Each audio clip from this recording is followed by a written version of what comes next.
Welcome to the Interviews Podcast. Prima intenzione, Bobo anticipato, palla vagante, mette giù, recoba, il tiro,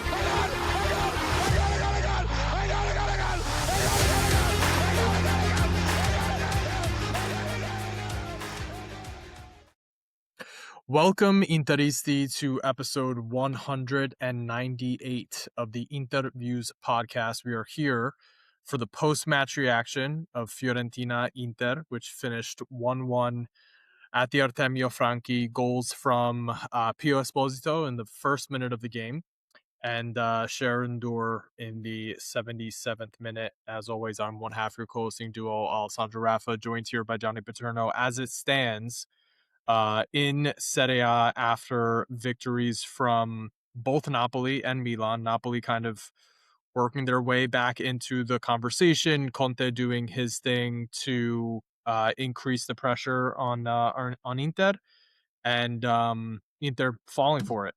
Milan also picking up a win. So Inter's lead in the Serie A is down to 6 after 30 match weeks played. That's 6 to Milan and 7 to Napoli. So there's no real way around it. Inter is in a crisis. They're in their bad period of the year. Yes, they've had bad moments throughout the campaign, big losses here and there, but the rebounds were always quick and they were always extended. Loss against Milan, you go and win 7-8 in a row. The loss against Napoli, you go and win game after game. This, where we are now, this is a rut, and I think we can call it an extended rut. Bodo, Como, things have not looked good for a very long time. So, Gianni, my question to you to kick this thing off is, what do you think is going wrong with this team that clearly doesn't look anything like themselves, and they haven't for a bit of time now? I think it's a combination of you have a severe lack of motivated leaders on this team. I think you have a manager whose tactics are easily found out now, and he's unable to adapt within the scope of a game. And you're missing a key player and a leader and a voice in Lautaro Martinez. I listen, for the things that I think he comes up short in terms of finishing, everything else is fantastic in his game, world class, you could say, for everything else. And when you don't have that out there and you have a forward who is useless, would be putting it lightly, and offering literally nothing else on the pitch except an occasional smile, it's kind of hard to be able to get things right, and it just feels like it's not going to be able to turn around until Lautaro is actually fully fit and able to go for us. It's a scary thing to think that one player. Very. It's a really scary thing to think that it's down to one player. I agree with you with the lack of motivated leaders. I agree with actually everything that you said, but I want to stick on this point of the lack of leadership. You know what kept coming to mind as I was watching Fiorentina be able to really create chances and put pressure on us all game. And for us, it was essentially, we had these long extended spells of possession, but there was no big chance creation or anything like that. And Fiorentina was just, bombing up the pitch. They were able to get off what they wanted. It wasn't, there wasn't a ton of clear cut chances, but there were enough where they absolutely merited, at the very least, a draw. At the very least, a draw. You can say that they merited the win. What kept coming to mind was they don't want it. This is not how a team that wants to win this championship behaves. I tweeted after the first half, they were baiting the press, but then they weren't passing quick enough, or they weren't making the runs to actually beat the press. It was very nonchalant, and it's been nonchalant. It's been the kind of team that would take their foot off of the gas after a first minute goal. That's crazy. That's crazy. There's still 89 minutes in the game. You immediately decide you're going to start defending a 1-0 lead, and you're all that, motivation. They came out in that first minute super aggressive, and then they just decided to sit back. And if you're going to sit back, that means that you're shutting up shop and they're not creating chances. You sat back and they got what they wanted to. It's a very strange mentality to see on the pitch from these guys. And I think it's very easy to say at this point, this team is extremely mentally weak. Yeah. Extremely mentally weak. Shell-shocked after, the first thing that doesn't go their way. And even when something does go their way, they don't know how to handle the pressure.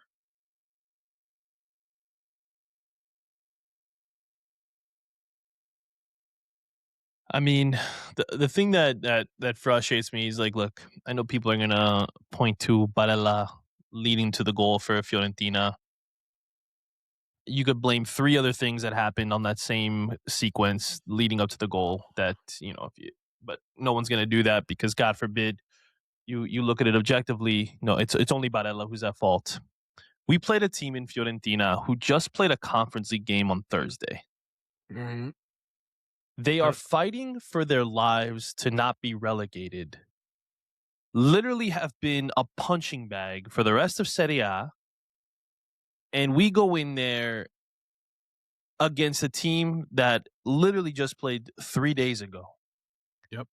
And are unable to see out the game, or really just have a sustained period of pressure with this team and be able to see this one out. It's just insane to me.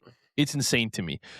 I am disgusted because of, outside of Pio and Barella, in my opinion, nobody wanted to be there today. Nobody cared. Nobody tried. As much as I love DiMarco, and I would say he is the MVP for us this season, today did not even notice him one bit. Zielinski, I couldn't tell you what he did out there today, to be quite honest. Hakan was okay. I'm not going to sit here and berate him by any means. The back line, if we pick up the $15 million on Kanji, that would be $15 million wasted. Because what I saw today was a defender who is disinterested, who continuously allows players to make runs behind him. Now, it's been all season.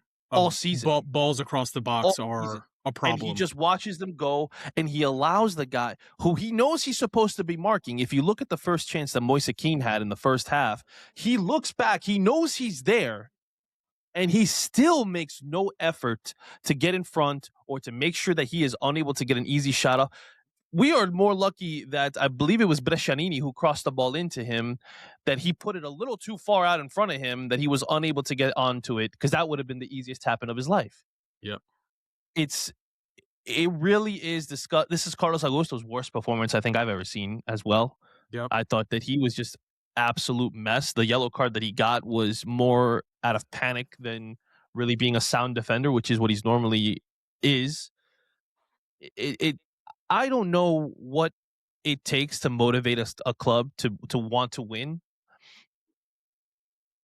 I could tell you, listen, it's just a video game, but I'm in the Champs League right now in FIFA, and I wanted to break my controller when I lost 5-4 in extra time. I was ready to just run through my apartment and destroy everything in here. So if I could get that worked up over a video game, why can't these guys who are professional players who are making millions to play a game that we all love are they unable to be motivated enough to go out and give 110% on the pitch and try to get all 3 points and keep the lead to 9 or 8? Actually, it would have been 8 points, whatever, 9 over Napoli, and be able to see out this Scudetto run. I don't know. That is the question that needs answering, and it's very difficult to answer. So what has happened to this team, right? We talk about, are they even good enough? We've seen them go on runs this year where they've played very, very well, and they've handled their opposition, and they've done the things that they've needed to do. Every team experiences ups and downs throughout the season, but we know that this team is capable of much more, but they haven't shown it in a long time. Okay, so you start asking yourself, well, tired legs? I don't know. I don't think so. They're not. This is the least amount of games they've been playing all season. The games are not coming hard and fast. They have rest. I can't imagine that it's tired legs. Injuries. Okay, they have dealt with injuries, but they're starting to get guys back. And you mentioned no one else wanted it today. I think like Dumfries has inserted himself more. Like there's more promise to his game than anything that we've seen from Luis Enrique. And that you and I could have shown more promise than Luis Enrique out there. So like it's Fair. not a shot at Dumfries, but it's like it doesn't take much to exceed what we've been seeing from Luis Enrique. That's probably why it feels. That's probably why it feels. That probably is why. But yeah, I didn't think he played a great game himself today. But yeah, it was still better than what we saw from Luis Enrique, and yeah, it's ridiculous. So it's not rest. These players they're ready to go. They've been getting rest, and even with the injuries, we have talked about the depth in this team, or the perceived depth in this team, which I think it's been exposed that it's probably not as deep as we thought. But you do see players on the pitch that they should be winning these games. They should have won this game. They should have beat Atalanta. They should have turned it around against Balde. They should be winning these games. There's enough talent on the pitch. So then you look at the two things, that you brought up that I really think are the problem here. There's the mentality in the squad, and whether it's the refs have made some bad calls and they're not able to overcome that hurdle. Okay, I'm sorry, but even with the refs against you, you gotta put the ball in the back of the net. You gotta create opportunities. You can overcome them not calling fouls on Thuram. While it's egregious, the reffing in the first half especially, you can overcome that stuff. He was letting it go both ways. There was times that we were fouling them too. That it was the only thing that I'm really pissed about is the why nothing, again, a handball and nothing gets looked at. Yeah. Is there a league wide? Listen, if that's the case, if there's a league wide mandate to not give us a penalty the rest of the season, cool. Just let me know so I don't expect it anymore. It does feel like that's the case. I mean, just let me know. It does feel like there's going to be some payback just because we got one call, even though it's ridiculous and there's been several against us. But anyway, one call, by the way, that is not our fault, that the ref decided to. It wasn't like it has nothing to do with us. Has nothing to do with us.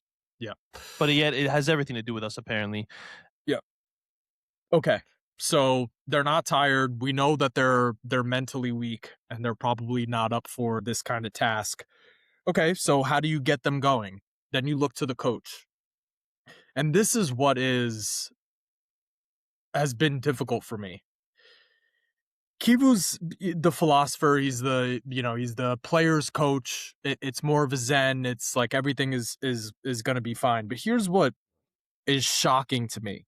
There's two things. One, at some point in time, this is the kind of player who played his ass off every time he was on the pitch. At some point in time, you have to recognize when it's time to get tough on these guys.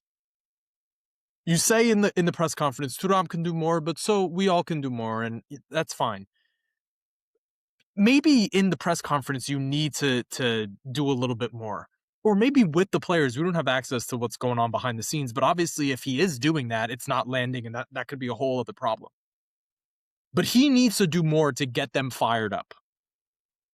And two, the tactics. We've seen this team play good football. Today was there were no solutions. They weren't moving. There was no adjustments, like you said. It was really bad. And I don't know how much of it is Kivu's not on the sideline and is Kolarov. But at this point in time, if I'm assessing this team and what we've seen from them, I think it is a coach that's not doing enough tactically and motivationally, and a team that has experienced too much loss and heartbreak in the big moments, too much failure in the big moments to be able to handle this moment. And that's my read on the team at this point. Yeah, I don't think it's just Kolarov. I think it is just Kivu, and I think the 3-5-2 is just it's done. It's so cooked, and I'm okay if we never run this formation again. I don't think that we are tactically right now in a place where we can run three, especially if we're going to have a high line. We don't have center backs who are fast enough. We don't have center backs who are defensively aware, and I am literally of the mindset where it's like just clean house. And you could say that's dramatic. You could say that's ridiculous. People like you could say whatever you want to say. To be quite honest, I really don't care anymore. I don't care. I'm in a spot now mentally where it's like I don't care about this team right now. I don't look forward to watching them. Let me tell you, the last week, I have had my nonna's health deteriorate. My grandfather have something happen that I can't pronounce to save my life, but it mimics a stroke. Thank goodness he didn't have a stroke. He didn't have a heart attack. I had a cousin pass away from cancer. And the one thing I was looking forward to that I thought would bring me a little bit of joy, a little bit of peace, a little bit of sunlight in this dark week that I've had was watching this club, expecting them, truthfully, to be able to handle this trash Fiorentina side that has been an absolute shell of what we used to see with Italiano, with even Palladino. And what do? We come out as if there is nothing to play for. I have had it up to here, and I tweeted it, that outside of Pio, Lautaro, and Di Marco, you could get rid of everybody, and I would not care. I wouldn't. I really wouldn't. I don't care about Bastoni. Everyone's like, oh, he's so good. He's so important. He's only important in a back three. In a back four, he's useless. So if we did switch formations or we did switch to a new coach or whatever, and he wanted to implement a back four, you would have a center back who cannot do anything. And when your best characteristic is what you're able to do on the ball, I really don't care. I want defenders who can defend. I want defenders who can just block shots, will lay it all out there on the line. I remember seeing Walter Samuel block a shot, get up, slide tackle, and block another shot to make sure that Julio Cesar wasn't left on an island. And he got up and celebrated like he just won the World Cup. I've seen it with him. We've seen it with Lucio. We've seen it with Milan Skriniar. I mean, remember the ball that was chipped over the top of a totally lost in no man land Handanovic? It just gets over Ivan Perisic, and Skriniar does probably the best clearance I've ever seen in my life. As last ditch as it gets. Yeah. As much as I hate the way things ended and that whole situation, it is what it is. But I miss defenders who felt like absolute rocks at the back. I don't care about what you can do on the ball. Can you defend? That's where I'm at right now. Ivan Ramiro Cordova. Absolute beast. That guy left it all on the pitch too. Marco Materazzi. I love him. These are the characters that we grew up with, and now we have the likes of Akanji and Bisek and Augusto letting whatever whatever ball across the box, to just Whatever let it it is, skip just across. let's watch. Let's just ball watch, and I'm just here for the vacation. That's it. Oh, I mean Firenze. Let me just enjoy my time here. Just walk around, maybe grab a sandwich, whatever. It's disgusting what I'm seeing, and I know there's gonna be a lot of people, and I'm sure we're gonna get the comments. And Alessandro, I'm sorry, but if I see them, I'm probably gonna snap. I don't care if you're stuck on wanting to keep certain players that you think that's it, that the player is more important than the whole of the squad, then you are not an Inter fan. You are a fan of a given player. Because as much as I loved Mauro Icardi, he wasn't working anymore. Sell him. Goodbye. As much as I was loving Ivan Perisic and I didn't want to let him go on loan, he wasn't getting along with Conte. It wasn't working. He went to Bayern. He won his treble, and then he came back, and he was the most motivated player ever. It's just, listen, like I've said a million times, Barella's my favorite player. And I thought that he was the best player on the pitch in the first half. He was instrumental. He was giving the second ball that he played perfectly to Pio that he shoots just wide. I wish he would have taken a step and maybe dragged it back. And I know his left foot is his weak foot, but I think he could have put himself in a better situation if he didn't just try to shoot it across his body. However, he's 20 years old. I'll let it go. It's not that big of a deal. But that ball was so perfectly played to him that it deserved an assist. He was just offside on the opportunity that deflected in and ended up going in the back of the net. Okay. But he was making runs into the right spaces. He was doing everything you wanted. And you're going to let one instance where he's outside the 18. He's trying to control a ball back to a Fiorentina player to be able to get it. He doesn't play it properly. It stands on the outside of the 18. If you go look at that play that led to the goal, you get no effort from Davide Fratesi on it. You get Akanji when the ball goes wide. He just stops and he really jumps out of the way to let a ball cross in. And Jan Sommer gives up the absolute juiciest peach of a rebound that was insane. I mean, you would think that like Berbatov was playing it and laying it off for another player running in. It was so perfectly played for him. I have had it up to here with Jan Sommer, and there is no way you could tell me that Josep Martinez is any worse than this guy. It's a failure of the club. It's a failure of the club. It is an absolute disgrace on management, on the coaching staff, that you could see this guy time and time again make big save. He may not be the best at, I don't know. I don't even know what you would say, because maybe the game against Torino where he gave up a goal, it was poorly reading a ball that was in the air. Maybe he's not the best at defending, balls that are high or crossed in. Nobody's perfect. No goalkeeper. The lack of explanation for it is also, there is none. There is none. It's almost like they're so scared of almost throwing a player under the bus, where it's like there needs to be a meritocracy aspect to it. There has to be.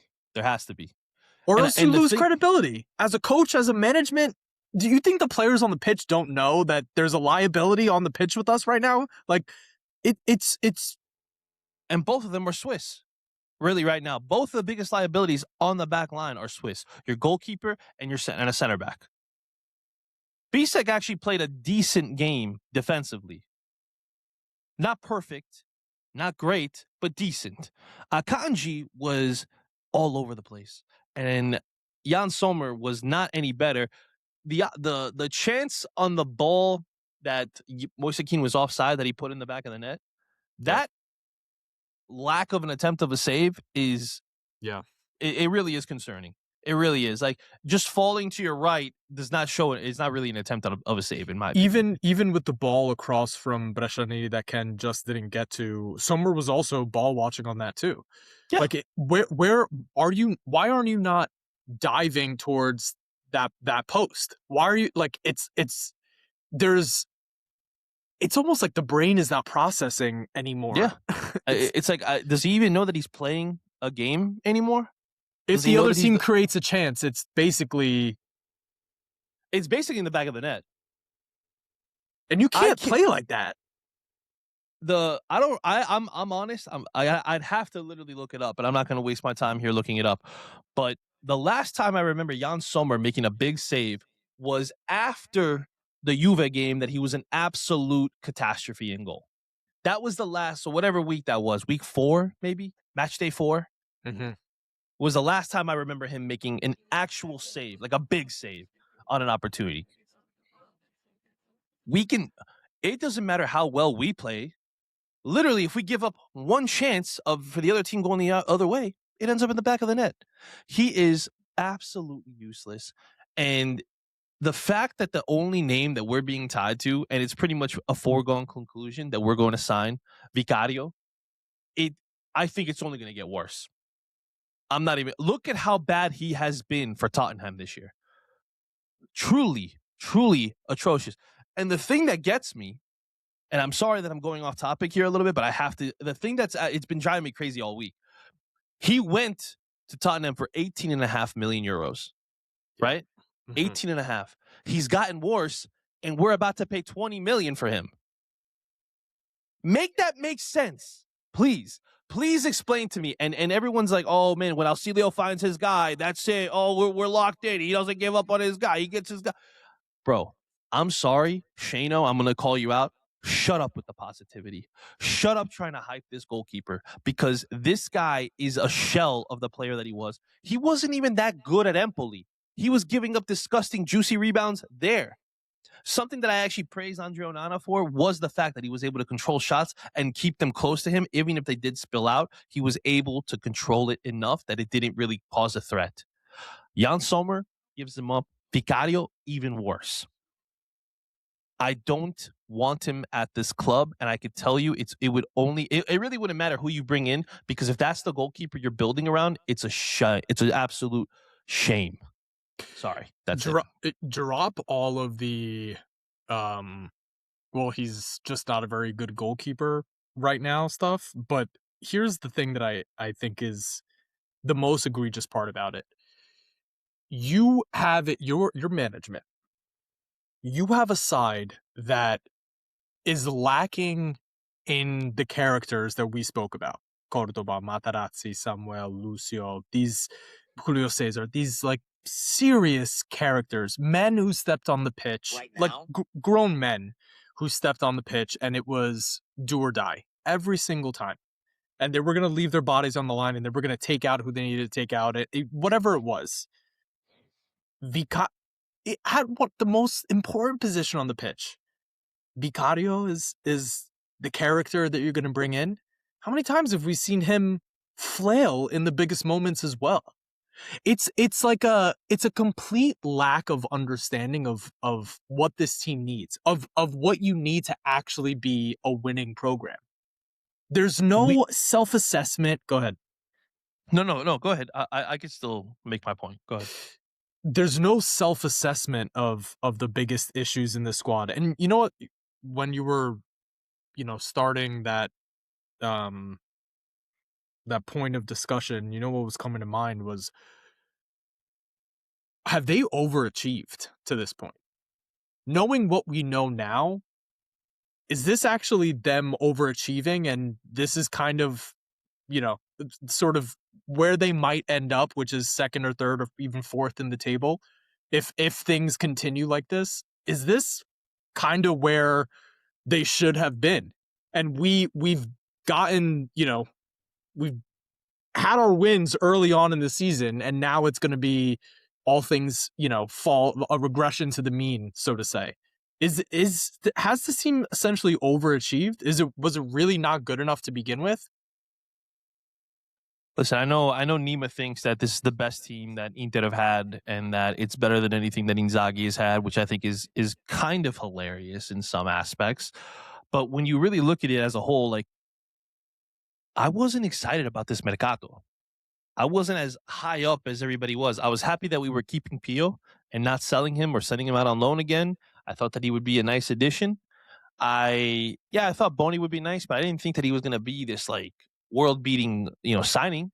The only player that I was truly excited about and everybody hates is Petar Sucic. Everybody wants to get rid of him and say that he was a waste of money. Cool. All right. If that's how you feel, fine. I thought that he was actually really good when he came on. He played a crossfield ball to Dumfries that was perfect. He played a few balls forward that a certain someone wasn't able to maintain and kind of turn it into anything. Who I really hope I never have to see at this club again. But he's going to probably be the first substitute again the next time we play. And it wasn't like this was a mercato where we brought in stars at every position. Andy Diouf was a panic buy, plain and simple. Mm-hmm. You let go of Zalewski for no reason for a €4 million profit. You basically use that to buy Masolin in January, that kid from Modena, who, I'll be honest, doesn't look like anything special. That looks like another $3.5 million wasted. So great job, Piero. Great job. Let's everybody clap it up for Piero Ausilio. Money wasted. You brought in Luis Enrique for €25 million, who is basically Dalbert with a better haircut. That's all he is. I don't see anything that looks like he's Brazilian. I don't see any ability to cross a ball. He played one ball that went over everybody. It was absolutely ridiculous. I think he had 2 touches. We spent €31 million on my least favorite player from Sassuolo out of the 3 that ended up moving that summer, which were Raspadori, Scamacca, and Fratesi. This guy is, I said it when he got substituted in, Fratesi on, equalizer coming, because you're basically playing a man down in the midfield once he's in there. I do not understand how he is the first person that you bring on when you are winning a game and you need to see it out. He only is good inside the opposing 18, and that's if he even gets in there. That's it. He doesn't know how to defend. He doesn't know how to track back. He doesn't know how to help out in any way, shape, or form in the buildup. He is an absolute zero. And I am trying very hard to remain calm and not snap the way I did last week, but I am sick and tired of seeing this player here. I have never wanted to see a guy leave more than him, and I hated Arturo Vidal. I hated Alexis Sanchez. I hated even guys like Freddy Guarin and Kuzmanovic. Fratesi is my least favorite player in the last 5 or 6 years that I've seen come to Inter. I'm not even kidding. Not even kidding. And go ahead.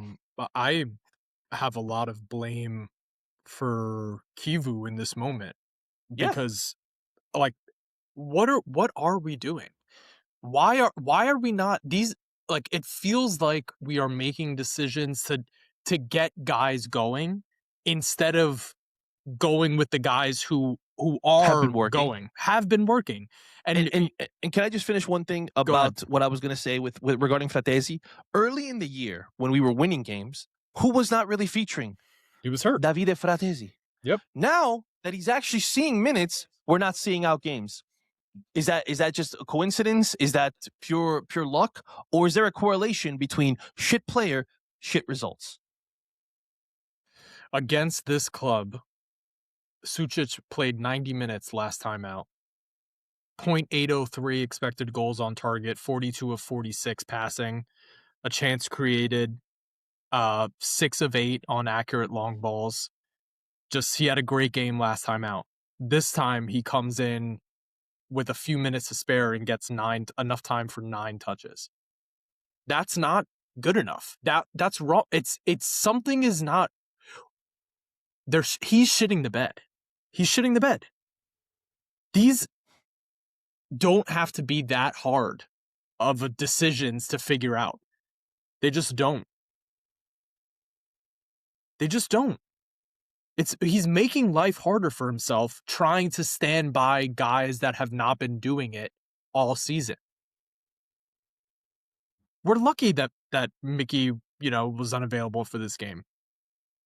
He probably would have started or would have been the first guy off the bench. But you know what? For all I hate about Henrik Mkhitaryan, and I don't like him, he actually offers more than Fratesi does. He really does. I actually think he would have been a better first guy off the bench instead of Fratesi. Fratesi is a crater in the midfield. Everything goes missing in there. He is absolutely useless, and I cannot wait to see him leave this club.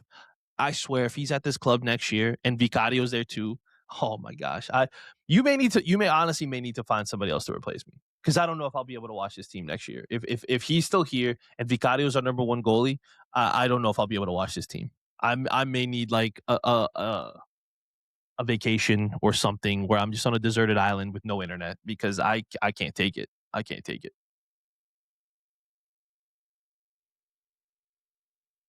Roma and Como coming up.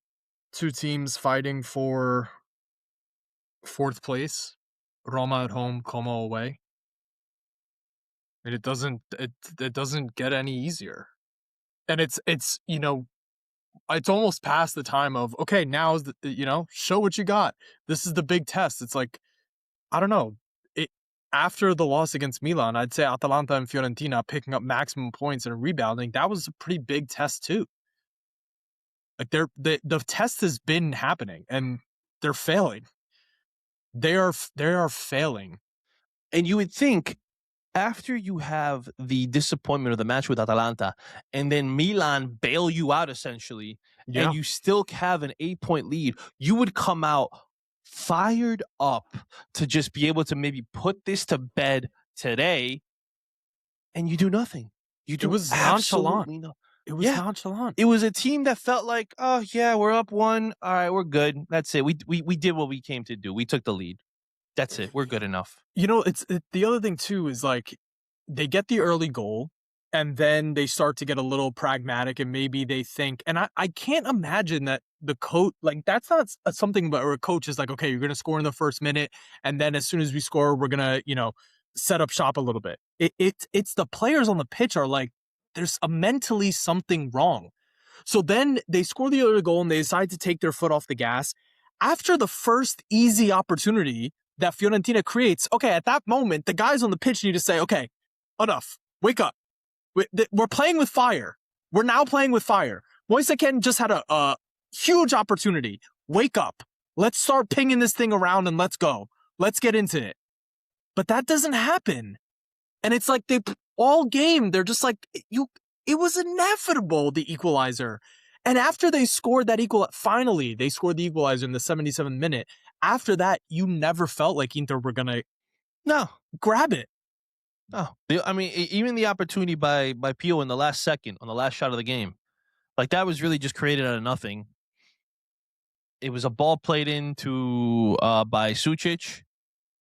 It kind of it hits who was it? Was it Boni? It might have been Boni or Bisek. One of the two was up front there, and then it somehow falls to Pio, and he kind of does like an old school Luca Toni, like settle, turn, fire.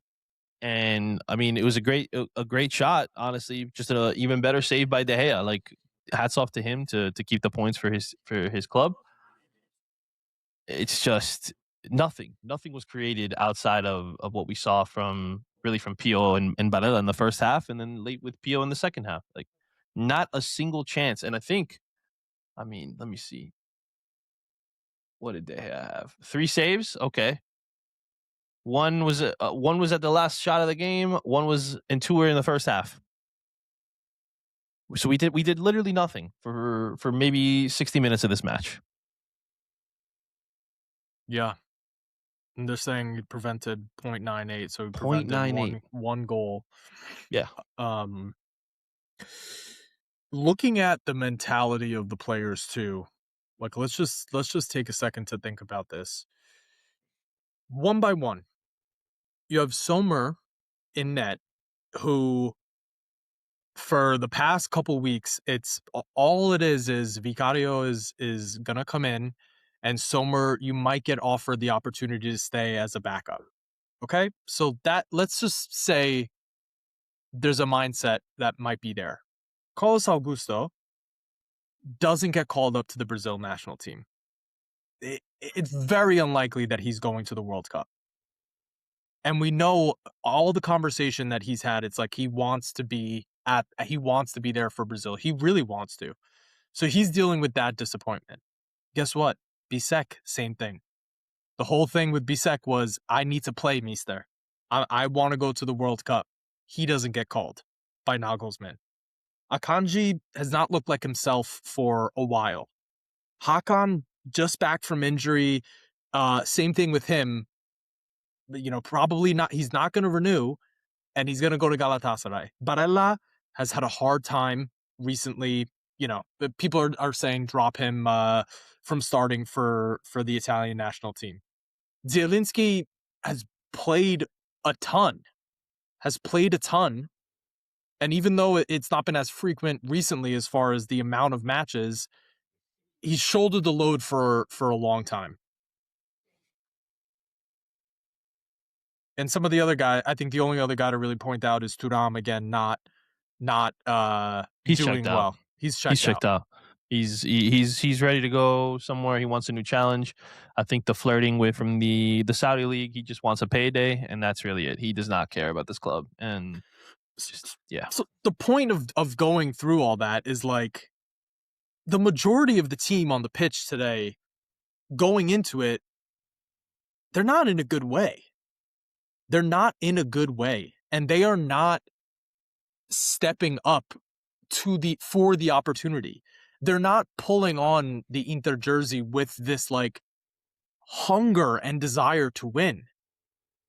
So like you said, fuck them all. Fuck them all. If this is what you're going to do to the Inter fans who you've essentially have been tormented for years, constantly, you're the best team, you should be doing better. Huge heartbreak losses. We have to go through entire seasons of everyone, Inter, they're the favorite, they should be doing better, they should be whatever. Nothing ever being good enough. Getting fucked by the referees, opposing fan bases, losing their shit over anything that might go Inter's way. Constant criticism. It's just over. This is what Interisti have been dealing for years. And then you pull up in the biggest moment and shit your pants, and it's like, fuck you guys. Fuck you guys. We deserve better than this. We deserve better. You know what? One Scudetto in 4 years, it's not good enough. The heartbreaking performances in these Champions League finals, it's not good enough. Like, yeah, people want to celebrate that we made it to 2 finals. Okay. You didn't, there's 0 trophies from that. I'm sorry. It was a great story what we did against Barcelona. Fantastic vibes. Like we're riding sky high, but we got absolutely throttled in the most embarrassing way in the worst loss in the history of the Champions League. And you want me to celebrate because we made it there? That is such a loser mentality. I'm sorry. Hey, we made it. Hey, at least we got there, guys. That is lame, bro. That's so embarrassing. I'm sorry. Like, that doesn't mean anything to me. And these players who have basically been through the ringer and suffered heartbreaks, for the entire core, really, it's just not good enough, though. And I'm ready for just a full, revolution of the squad. I want guys who are going to die for these colors. And really, right now, the only ones that I see that are still putting in efforts week in and week out, whether their performances are good or not, that's a different story. I'm talking about the effort to compete. It's just Pio, it's just Barella, Lautaro, and Di Marco. That's it. Nobody else. There are guys who have good moments, great games. Zielinski being one of them. But today, I honestly didn't really notice him at all. I didn't notice him. It's not. I understand that he's, a lot more is being expected of him because of, Hakan being out, and maybe he is fatigued, and he's just, he's not the player that he was when he was first arrived at Napoli. He's not the same youthful player. So I get it, but something needs to change. And I think realistically, because of this management group, I don't expect anything to go the way that I would like it to go. And I'm not saying that I am the all knowledgeable person and that I know better than our listeners. I know better than the scouts at Inter. But there are players who are just talent that is out there that has been. I shared it again. I tweeted in 2022 that Baturina is a Kovacic I get Kovacic vibes from seeing him. In 2022, I said this. I said time to hunt. As in, like, yeah, let's go after him now. He ended up going to Como for 18 million plus I think another 5 million in bonuses potentially if certain things are hit. It may not happen, so they may just be 18, let's say 20 million. That's still less than what we paid for Andy Diouf. Why? And we were scouting him. We had people going to Hajduk to look at Martin Baturina, who is Dinamo. an extremely talented player. And maybe he doesn't fit this system because of the mezzala and how he is used at Como. Maybe it would be different. Fine. But I think that there's a player there that you could still turn into a mezzala who would be able to work in this system. I mean, you really could do it with most of the signings in the last several years. There are plenty, plenty of cheaper, better players. Honestly, but Auxilio is something else when it comes to the transfers. He is an absolute joke, and his ability to evaluate talent is some of the worst I've seen. And when you look at the longevity that he has compared to other sporting directors in Serie A, what has he done to warrant being kept for this long of a time? Dortmund and Sebastian Kell just parted ways today, and that's someone who's brought in some serious talents into Dortmund. And it's still not good enough for them. I'm calling him up immediately. If I'm if I'm a serious owner, that's who I'm calling immediately. And people that nobody was nobody was into Julian Ryerson, and then he comes there and he's like, he kills it. He found Schlotterbeck, and anyway, I want to get to the listener questions because we're coming up on 45 minutes here, and I know we wanted to be quick. But one thing before we do that, and don't forget KC speak pipe. But all right, yep, we'll do that. One thing before we go there, your level of faith in our ability to put a stop to the bleeding here and see this thing out. Right now, I'd say it's at a 3 out of 10. I really don't have a lot of faith in this team. And it's not because I don't think the talent isn't there. I think it's just the mentality isn't there. Yeah. And you have a lot of people with who are just losers, to put it nicely. Like, they're just losers. Yeah. You need like 11 junkyard dogs on the pitch. Yep. Like, I remember like the compete that we had. And listen, for the things I don't like about Antonio Conte, I don't remember a single guy on that pitch not giving everything they had. Well, because you were dead if you did. Yeah. But instead, now we get Sommer being subpar, and it's fine. And we get other Thuram being subpar, and it's fine. You got this, man. You'll turn it around. It's never, no, it's not good enough, and now you lost your place. That is like a this problem. Is a game that it should have been Boni, and the striker that gets subbed on is Spinace. And you could say that's stupid, that's crazy, you're in a Scudetto race. If you're not playing good enough, I would not be playing you. Period. And I would rather throw a kid out there and give him an opportunity. And if he falls flat on his face, he falls flat on his face. But he ain't going to do worse than what I've been seeing from Marcus Thuram. Oh, I forgot to say this. It just came to mind that I definitely wanted to just have 2 cents on this. Enough with the off days. Enough. Yeah. You're not playing 3 times a week. You're not whatever. The guys need to be with their family. No. Enough. Train. Tactically, it's not looking good. You need the sessions. You guys need the sessions. Okay? Stop with the off days. You're under pressure. They're feeling it. We need them to. No. The kumbaya, it's over. What are they feeling? What are they feeling? What pressure? Because clearly they don't care. So there's no pressure to succeed or win, because they're like, hey, we've already won a Scudetto. We already got the second star. There's nothing else to really win here. Yeah. All right. So, serious question. And if the option is just Vicario, Would you take Filip Sankovic as the number one? I would. I would too. I And I'm would. not just saying that because I'm a homer or whatever. Like what he's doing at Venezia, the kid's incredible. He's a 6'2" keeper, maybe a little bit shorter than I would like him to be, but he is 6'2". You know, I like 6'4", ideally 6'3", the worst, but his reflexes are insane.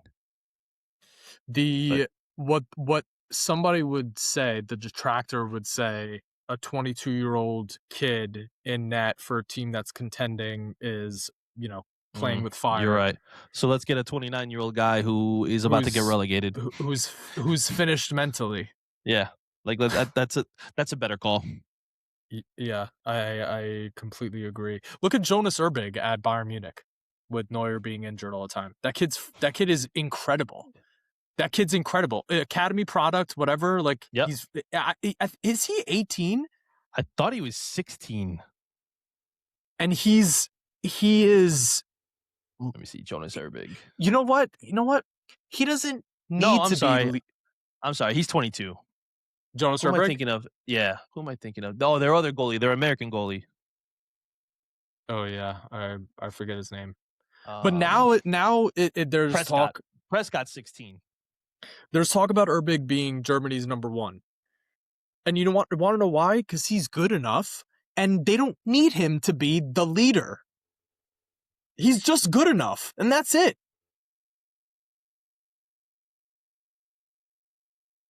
All right, but pay attention to Leonard Prescott. 16 years old. That kid's gonna be pretty good. Anyway. Okay, let's get into these listener questions. Should we start with the speak pipe or end with the speak pipe? Let's end with the speak pipe. All right.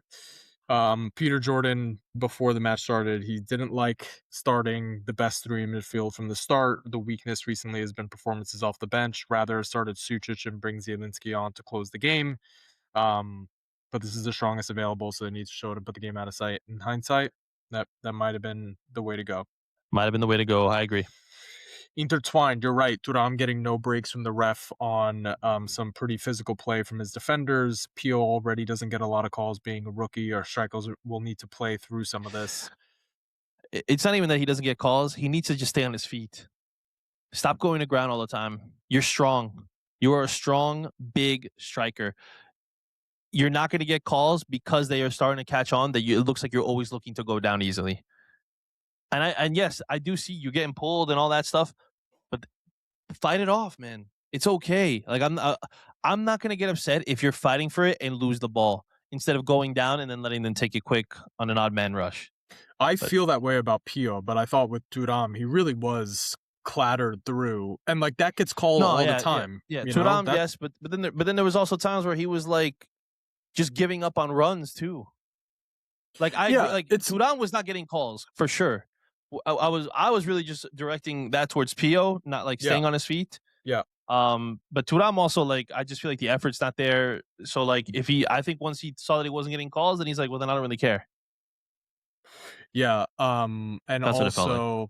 Also Thuram, if you don't get the first two calls, then maybe you gotta adjust. Maybe. And like you're not getting the call, so now you got to play it differently. Avid Inter fan, a true coach, a winner in decisive moments, and unfortunately, Kibu is proving he's still lacking in that department. Zaid, is Kibu's tactics the root of the team's poor performance? Yes.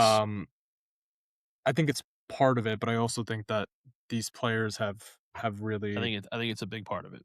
But yes, It's a the big part of players it. too. It's a pretty poor and weak mentality. M6 Zeki, I've stopped blaming these useless players. It's all on Kibu now. Horrible subs as usual. What has Martinez done wrong to not start over Sommer? I genuinely don't understand. Barella was having a great game, then he ruined all of it by an error, which led to their goal. Sommer out. Not sure I agree with Barella being the reason why they scored the goal. I agree with Sommer out. I don't know why Martinez is not starting. I think Martinez did something terrible. He must have like slept with Bepe's like niece or something. That's the only thing. Avid Inter fan, why Auxilio, if I recall, is the only football director who can't be questioned on his recruitment? Why is he so protected? Big clubs change their sporting Isn't it directors every crazy? few years. What's so I special see about him? Ricky Diana, the other clown, I call him Guaspale and the other ones, like they all are hyping up Vicario moves and hyping up mid, and like, the fans are chanting Auxilio's name outside the what? I don't understand. Nothing ever gets questioned. All the guy does is go out to free dinners, and nothing gets done that we think is going to get done. Between him and Marotta, it's FC excuses, and I just, I'm kind of sick and tired of it. I would love to get a new sporting director here, and honestly, I would prefer someone who's not from Italy. It has to be. Sorry. We just talked about the sporting directors from Borussia. They have more under 20 Italians in their squad than most of the other That are playing. that are playing. Luca Gianni, Inacio. Inacio, who's the other one? The right center back. Is it Manini? I'm looking it up Matteo right now. I forget. Yeah, Borussia. you got. Oh my god, this is gonna bother me. Hold on. Sorry guys. Everyone stay with me because is it Filippo Mane. yes. Yep. They also know to look at other leagues too, and they scout other leagues. But anyway, Crazy. It's a crazy concept. not entirely driven by and the clubs that are entirely driven by agent relationships, like Barcelona, some other clubs, they're fucked every single market because they have to pull this lever and that lever because they only know how to operate via agents. Peter Jordan, I don't even know what to say. Second half, they just didn't look like a team that even wanted to attack. I don't care about the bad ref calls. This game came down to desire, and I just don't see it. Bondi comes on, doesn't work hard enough for me. We're missing Laudaro's drive. Yeah, it's very arrogant. The way that they behave is very arrogant. Doodle, what do you think is in store for Inter going forward, even beyond the season, whether or not Kibu remains in charge? And do you think Inter have a plan in place for long-term success and stability, or will it be a difficult period coming up? I've lost faith in management because it seems like there's twofold. One, by they're hamstrung by a budget that's not given to them. And two, uh they seem to select the wrong players on a pretty consistent basis. So I hate that you're so right with that. It's just I just hate hearing that. it's not I not don't disagree with a single thing you said, but I hate it. I have no faith in this ownership group. Literally none. I have zero faith in management. I think that Marotta's at a point right now where he looks at us as just a paycheck more so than building something. When he first arrived, it was a different mentality. I think it was a different desire to turn us the ship around, and now it's just operation steady the ship and just keep going as is. And as long as we're bringing in money, we don't really care about the product on the pitch. There was a time where we were motivated to sign players. We spent, and listen, for the things I didn't like about Suning, Steven Zhang, and I made fun of him often. He did flex, his muscle financially when bringing in Barella, bringing in Hakimi, bringing in what? Lukaku. Steven Zhang, he felt a responsibility to the fans. He really did. You He even did. see it now when he felt a responsibility to not let the level drop too much within his means. It's like even when Conte leaves, you don't get excited. Oh, Dzeko is going to replace Lukaku. Like it is, but it ended up being moves that we needed to make. Dumfries in for Hakimi, and Dzeko was great. Yeah, he got fatigued in the second half of the seasons, but that's because again Inzaghi kept relying on him more than trying anything else out. And that's not really Dzeko's fault. He's still playing elite soccer at 40 years old. It's just I have no faith no faith in this group and no faith in Auxilio to get things done. We're really good at getting things to the 1 yard line and then not punching it in. I.e., Bremer, i.e., uh, Baturina, which supposedly that they were, they wanted, they were close, and then Como comes in and actually puts the money up front, and that's it. Boom, they lock it up real fast. Like it's pathetic. It's pathetic. People actually say they want to come to Inter, and then you don't go and get them when they are talented players, but then you go and get $31 million on David Fratassi, and you drop 30 million on Benjamin Pavard, who had maybe like a good first year, and then last year was kind of up and down for most of the part, and now you're not going to get anything really for him. Maybe you'll get 10 million. You're going to drop 15 million on a fading Manuel Akanji. Like it's just a lot of stupid moves and moves that we can't afford to miss on. Like, I don't mind the cheap $20-25 million signings if you don't miss on them, and we consistently miss. If you are a good scout and a good eye for talent, you can set a $25 million maximum on signings and build a good fucking team. I'm sorry, but you can. If you know what you're looking for, Gianni knows about some of the stuff that's being worked on as far as this scouting project. You can find very good players. That's what the big clubs do. They find good players.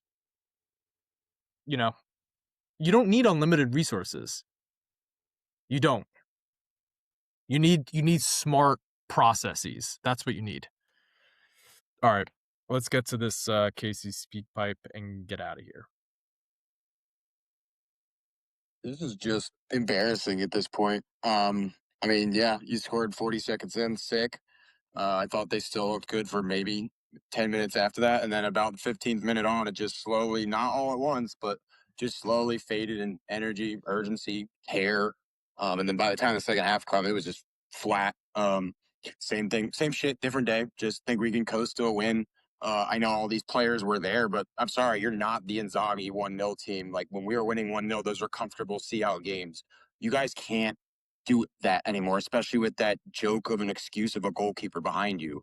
So I don't know where the urgency is anymore. It's just, like I said, it's embarrassing. We're Lightning McQueen in Cars 1 at this point. I mean, because of our ego, we've blown out 2 tires. We're not coasting. We're not limping. We're literally hopping on all fours, sticking our tongue out, praying it's enough to get to the Scudetto. So hopefully something changes after the break. I didn't think I'd ever hear a Lightning McQueen reference on the podcast. So fitting. It's extremely fitting. That's pretty awesome. Oh, Casey, that was a good way to end the episode. You got away with words. Yeah, we're in a way right now. And I think it's hard to have a lot of confidence in this team. And they have to find a way. If they're men, they've got to, put it out on the table right now and get it done. All right. Anything else?